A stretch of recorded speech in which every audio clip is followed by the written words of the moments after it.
राजेश घबरा कर पीछे हटने लगा। उसकी आंखों में डर साफ झलक रहा था। नहीं, यह संभव है। विक्रम, तुम मर चुके हो।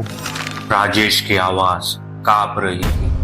विक्रम की परछाई धीरे धीरे आगे बढ़ी। कमरे की खिड़कियां खुद ब खुद खुल गई और ठंडी हवा बहने लगी। सच ज्यादा दिन तक छिप नहीं सकता राजेश, आज सबके सामने आएगा। अर्जुन ने राजेश की ओर देखा और कड़े स्वर में कहा, अगर तुम निर्दोष हो तो डर क्यों रहे हो? लेकिन अगर तुमने विक्रम को सच में मारा है तो उसकी आत्मा तुम्हें कभी चैन से रहने नहीं देगी। राजेश के चेहरे पर पसीना आ गया। उसकी आवाज कांप रही थी। मैंने उसे मारा नहीं था, यह एक हादसा था। तभी कमरे में रखी कुर्सी अपने आप नीचे गिर गई। दीवारों पर अजीब छायाएं बनने लगी।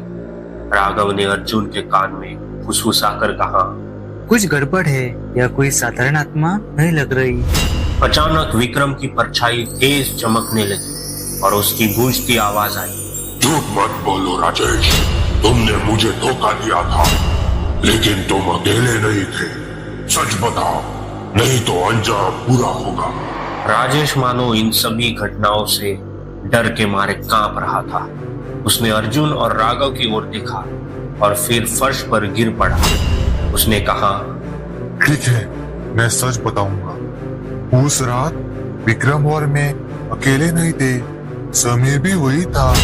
समीर का नाम सुनते ही राघव और अर्जुन दोनों चौंक गए। राजेश ने कांपते हुए आगे बोला, विक्रम को मैंने नहीं मारा था, असली गुनहगार समीर था। उसने विक्रम को धक्का दिया था, लेकिन जब विक्रम गिर पड़ा तो वो डर गया और भाग गया। मैं वहाँ अकेला खड़ा था, इसलिए सबने मुझे दोषी समझ लिया। मैं सच कह रहा हूँ। हवा रुक गई। कमरे में शांति छा गई। विक्रम की परछाई स्थिर हो गई। अचानक खिड़की से एक परछाई तेजी से भागी। राघव ने चौंक कर बोला, वह कौन था? अर्जुन ने फौरन लैंप उठाया और भागकर खिड़की से बाहर झांकने की कोशिश की। एक आदमी तेजी से भाग रहा था, पुराने गंदे कपड़े पहनकर। समीर, वह सच में जिंदा है। उसे पकड़ना होगा। राघव ने बिना समय गवाए दौड़ लगा दी। उसे समीर को कैसे भी हालत में पकड़ना था। राजेश अभी भी सदमे में था। अब मुझे शांति चाहिए, लेकिन पहले समीर को उसके गुनाह की सजा मिलनी चाहिए। अर्जुन और राघव तेजी से समीर के पीछे भागने लगे। आगे अंधेरी गलियां थी और शायद वहां छिपा था एक और रहस्य।